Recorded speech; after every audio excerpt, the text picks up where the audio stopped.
Hello farmers, when we get into the winter season, we need to make sure that we sample our soils so that we are able to come in with remedial or corrective measures, which include soil conditioning before the onset of the next summer season. So when you take a soil sample, it's important for you to know that when you're taking on a particular point, there should be no grass, so you should clear the point where you're collecting your sample from. Once you have done that, you need to make sure that when you're digging in a V-shaped manner so that you take a profile out of your soil, which is at a depth of about 15 centimeters.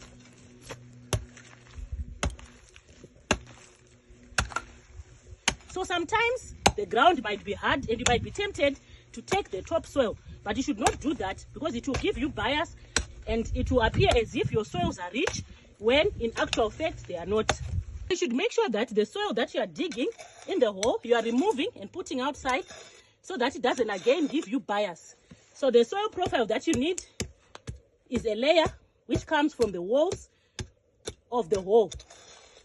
You take a small sample, you put it in a bucket, then you take a representative number of samples depending on the variations of the soil in the field. The more the merrier because it reduces bias. Farming is a business. You need to start right. Start with understanding your soil type. Coming in with corrective remedial measures. If it's lime, you need a minimum of 3 months for it to be effective. It is to be activated by the moisture which is in the soil.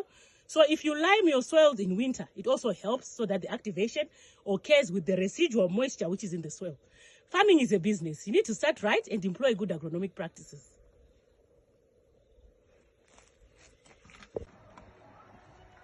After collecting the representative sample from the different blocks of the field, guided by the differences in soil type that are there, you need to mix the soil that is from the same type of soil that is there, judging by the color or the cropping program. So after mixing, you can put it into a plastic. Fertilizer bags are not encouraged. You put it into a plastic. We need about a kg to a kg and a half.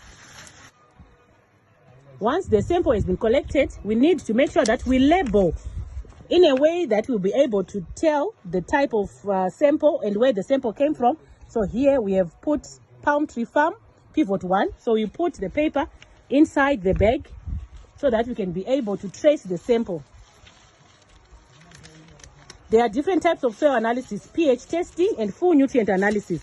But full nutrient analysis is recommended as it will give you a clear picture of the nutrient constitution of your soil, the organic matter, so that you can come in with the correct amount of fertilizer guided by the soil type.